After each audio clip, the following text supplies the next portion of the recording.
You have a way to measure, possibly quantitatively, the outcome.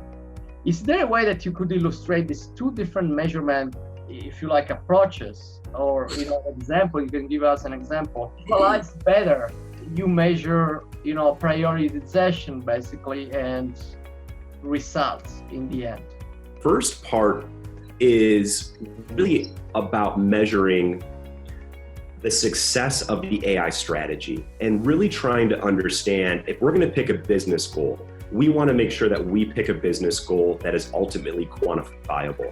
So when we work with businesses, we're working with lines of business, technology owners, engineers, data analysts, and all of them have their own priorities and goals. And those goals ladder up to bigger business priorities that are really all over the map. So when we pick one, we want to pick one that we can measure. Now, for example, a common one is sales forecasting, right? So if we're in sales forecasting today, we want to make sure that any AI program will help us forecast on sales just a little bit better the next time, or a lot better, depending on the expectation of the owner, right?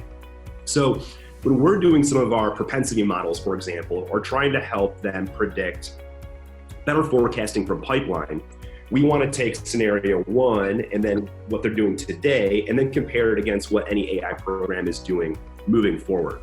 So together we decide what that benchmark is, and that's a collaborative effort. So there isn't really any one way to do that. My best advice is just to pick something you can measure, because if you're going to be starting an AI program, you immediately want to show that you have measurable success as a starting point.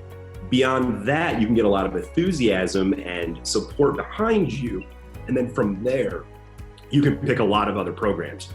So for sales forecasting, ultimately, we're just trying to find nominal lift. It might be 10, 15, 25% more accurate. But what we're trying to do is pick an AI, a practical AI use case using a model of machine learning that would ultimately help them do it a little bit better as quickly as possible. And why that's so important, even though the AI can achieve far more over a lot longer period of time, it often requires better infrastructure, more data, more expertise, more technical debt. And that's not a great starting point for most organizations. They want to see success. They want to prove to themselves that they can do this before they really start to invest further and really scale AI programs and multiple AI programs across the organization. So again, we're looking for fast success. We're looking for small gains, but very, very measurable as a starting point.